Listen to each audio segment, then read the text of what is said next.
Ringkasan cerita dari Ibu Sri Handayani, seorang guru SD kecil Dusun Wates, Kecamatan Pulau Kulon, Kabupaten Grobogan. Setiap pagi beliau berangkat ke sekolah jam 6.45 dan pulang 12.15. Walaupun jaraknya hanya 5 km, tetapi karena jalan yang berkelok-kelok dan rusak membuat perjalanan terasa lama. Beliau mengajar di SD Wates sejak November 2006 dengan 29 siswa dari kelas 1 sampai kelas 6. Perjalanan beliau untuk ke sekolah sangatlah penuh perjuangan dan beliau juga pernah jatuh saat perjalanan menuju ke sekolah.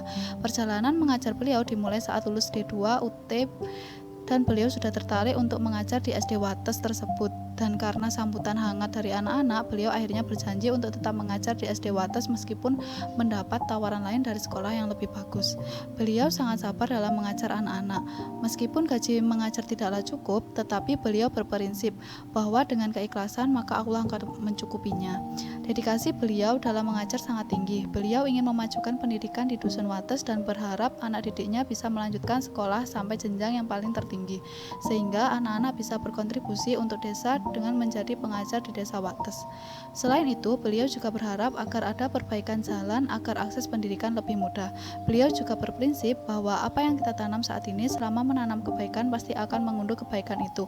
Apa yang kita tanam adalah untuk ibadah, sehingga kita tidak akan mengharapkan apapun selain pemberian dari Allah.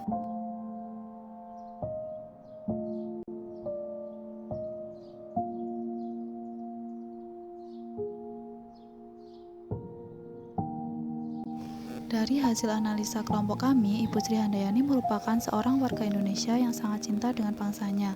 Beliau bekerja dengan dan dari hati sehingga memberikan pelayanan kepada masyarakat di sekitarnya, terutama anak-anak dengan maksimal dan tanpa pamrih. Berikut penerapan dan pelanggaran nilai ASN oleh Ibu Sri Handayani. Yang pertama yaitu berorientasi pelayanan. Beliau melakukan pekerjaannya dengan sepenuh hati sebagai seorang guru. Beliau memahami kebutuhan masyarakat di sekitarnya yang butuh pendidikan, terutama pada usia anak-anak, karena masyarakat di sekitarnya menilai bahwa pendidikan tidak terlalu penting. Selain itu, beliau juga bekerja dengan ramah sebagai seorang guru dan menjadi guru andalan yang terbukti.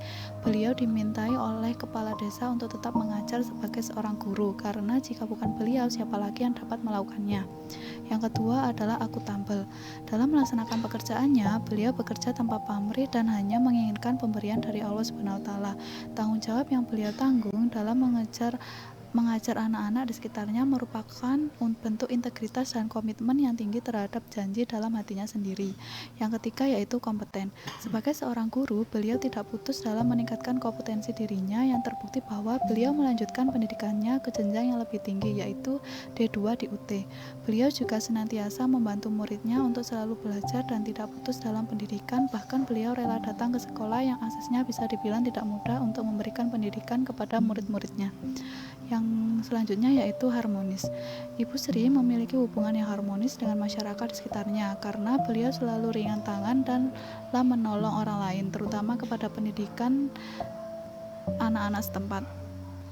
Beliau tidak membeda-bedakan orang lain dalam memberikan pendidikan kepada anak-anak dan memberikan pengertian kepada muridnya yang ke sekolah membawa adiknya.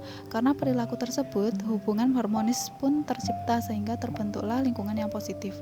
Yang selanjutnya yaitu loyal. Sebagai seorang guru, tentu saja beliau mendapatkan tawaran untuk mengajar ke sekolah lain yang mungkin saja lebih bagus. Namun menurut beliau, emas dimanapun tetap emas. Meskipun di sekolahnya tersebut sarana dan prasarana kurang, tapi selama seorang guru mengajar dengan tulus dan ikhlas, maka anak dapat mengikuti pendidikan yang diberikan.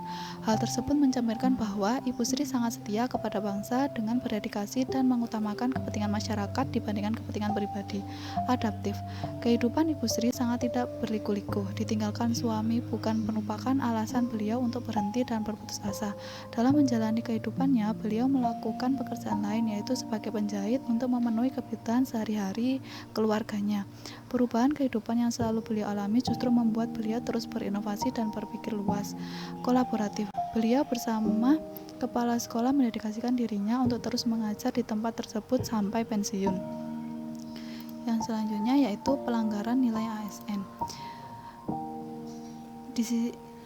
Di sisi lain terdapat pelanggaran nilai ASN, namun bukan dilakukan oleh Bu Sri, melainkan oleh pemerintah setempat. Hal tersebut terbukti bahwa akses menuju ke sekolah yang kurang dibangun dan dilakukan yang yang kurang dibangun itu menyebabkan terhambatnya akses ke sekolah dan bisa melukai orang lain. Sehingga perlu dilakukan perbaikan agar akses lebih mudah dan aman, serta sekolah yang sudah seharusnya dilakukan renovasi agar lebih nyaman untuk digunakan dalam kegiatan belajar mengajar. Ketika kolaborasi antara pemerintah dan sekolah dapat tercapai, maka akan memungkinkan masyarakat setempat untuk dapat mementingkan pendidikan karena lingkungan yang lebih aman dan kondusif. Terima kasih. Dari hasil analisa